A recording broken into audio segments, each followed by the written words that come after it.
ओम श्री गुरुवे नमः। प्रणाम आप सभी को। आज की बात प्रारंभ करते हैं।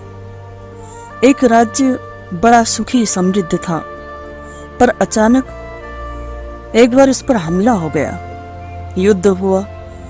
राजा ने देखा कि अब लगभग हार निश्चित है, तो उनका राजकुमार जो अभी बहुत छोटा था, उसे उन्होंने कहीं बाहर भिजवा दिया। राज्य के हार हुए राजा मारा गया। राजकुमार दूसरों की कृपा पर जीवित रहने लगा। बड़ा होते होते बालक का मन बड़ा दुखी रहने लगा। उसे पीड़ा महसूस होने लगी कि दूसरों की कृपा न मिले तो उसे भोजन भी नहीं मिलेगा। बड़ी मजबूर विवश जिंदगी थी। दूसरों को अच्छा जीवन जीते देखकर अपने भाग्य पर रोना आता था। सोचता, काश हमारा भी जन्म अच्छे परिवार में हुआ होता। एक बार सहायता के लिए वो एक व्यक्ति से मिला।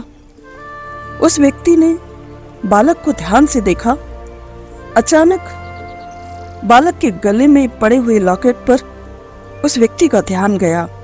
अंदर से कुछ झांक रहा था। व्यक्ति ने बालक से पूछा, किस चीज का लॉकेट है? बालक ने कहा, पता नहीं, माता पिता ने बचपन में ही पहनाया था। तब मैं बहुत छोटा था, इसलिए मुझे जानकारी नहीं। व्यक्ति ने लॉकेट देखने की जिज्ञासा जताई तो बालक ने लॉकेट दे दिया। व्यक्ति ने जैसे ही उसे खोल कर देखा तो भीतर उसे एक बहुमूल्य हीरा मिला। व्यक्ति जौहरी था। उसे पहचानने में देर नहीं लगी कि ये वही हीरा है जो कभी इस राज्य की पहचान हुआ करता था, और ये मूल्यवान हीरा इस बालक के गले में है। किसी और की तो हैसियत नहीं कि वो इस हीरे को खरीद सके। ये राजा के पास था, और निश्चित रूप से जो उस समय राजकुमार थे, ये वही है।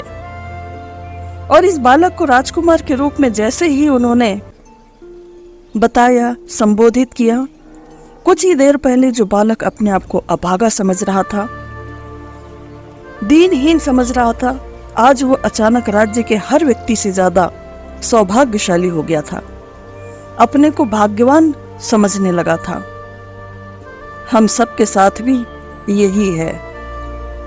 हम सब भी जन्म से बहुत सौभाग्यशाली ऐसी भूमि में जन्म लेकर के आए हैं, मनुष्य जन्म लेकर के आए हैं, पर जो उपहार हमें मिला हुआ है, हम उससे वंचित हैं।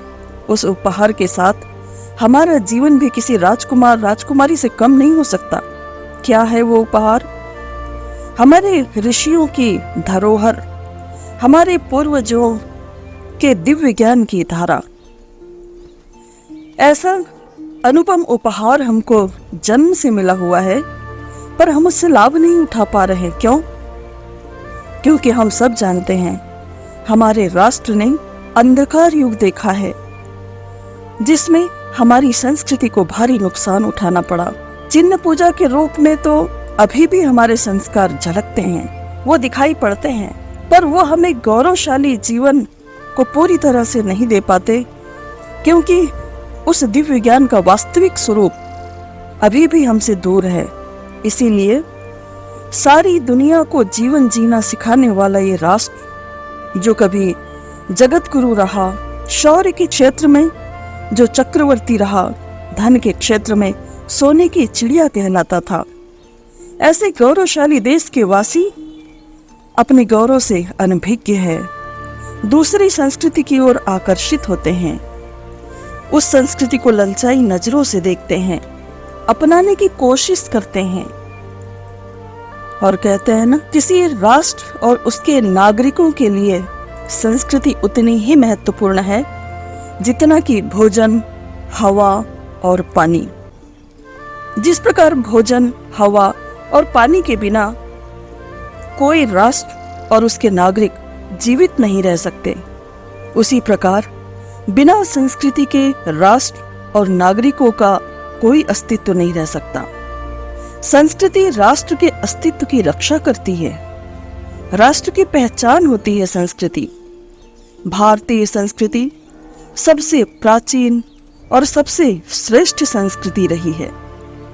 संस्कार और संस्कृति जैसे शब्द आप हमेशा सुनते, क्या अर्थ है इसका? संस्कार श्रेष्ठ कार्य, संस्कृति श्रेष्ठ कृति, यानी हमारे कार्य, हमारा जीवन, हमारा रहन सहन, विचार व्यवहार दोष मुक्त हो, सही दिशा में आगे बढ़े, मनुष्य जीवन के महान लक्ष्य को प्राप्त करा सके। ये ज्ञान जो दे वो है संस्कृति, वो है भारतीय संस्कृति। प्रकृति की दी हुई कुदरती चीजों को सुंदर बनाना, संभाल कर रखना, अधिक उपयोगी बनाना, ये मानव का स्वभाव है, ये मानवीय संस्कृति है। जब भारतीय संस्कृति की बात करते हैं तो उन मूल विचारों की बात करते हैं जिन पर आचरण करने से मानव जीवन परिष्कृत बनता है। जैसे खदान से निकला हुआ कोयले के रूप में हीरा कोई उपयोगी नहीं होता, पर उसी कोयले को परिष्कृत कर दिया जाता है तो उसमें से हीरा निकल आता है और वो परिष्कृत कर लिया गया हीरा बहुमूल्य बन जाता है, उसका सौंदर्य निखर उठता है, वो कीमती बन जाता है। इसी प्रकार मनुष्य जीवन संस्कृति के संपर्क में आने से भीतर और बाहर से खूबसूरत बन जाता है, सुंदर सुखी बन जाता है, तन मन और जीवन निखर उठता है। भारतीय सभ्यता की सबसे बड़ी विशेषता ये रही है कि जहाँ सभी देशों की संस्कृति का सर्वोच्च लक्ष्य सांसारिक सुख और भोग सामग्री पाना रहा, वहीं भारतवर्ष का लक्ष्य हमेशा से त्याग का रहा। आज हम भोगवाद की संस्कृति को अपने यहाँ बढ़ते देख रहे हैं, पर ये हमारे देश की संस्कृति कभी नहीं रही। भारतीय संस्कृति का मुख्य लक्ष्य तो आत्मिक उन्नति रहा है। यहाँ भौतिक और लौकिक उन्नति भी अपने शिखर पर रही है, पर वो कभी अंतिम लक्ष्य के रूप में नहीं रहा। यहाँ लौकिक और भौतिक कार्यों को आध्यात्मिक उन्नति से जोड़ दिया जाता है, जिससे व्यक्ति भौतिक कार्य करते हुए भी आध्यात्मिक उन्नति को न भूले। इस तरह लौकिक जीवन जीते हुए भौतिक उन्नति करते हुए भी व्यक्ति शांत, संतुलित और सबके हित में जीवन जीता है। ये भारतीय संस्कृति की विशेषता है। इन्हीं विशेषताओं के बारे में क्रमशः आगे की वीडियो में चर्चा करते रहेंगे। वीडियो को ज़्यादा लंबा न करते हुए आज की बात यहीं समाप्त करेंगे। आज के वीडियो का जो आधार है वो परम पूज्य गुरुदेव की लिखी हुई पुस्तक है, जिसका नाम भारतीय संस्कृति एक जीवन दर्शन। आज समय की मांग है विचार क्रांति। आप चाहें तो इसमें योगदान दे सकते हैं।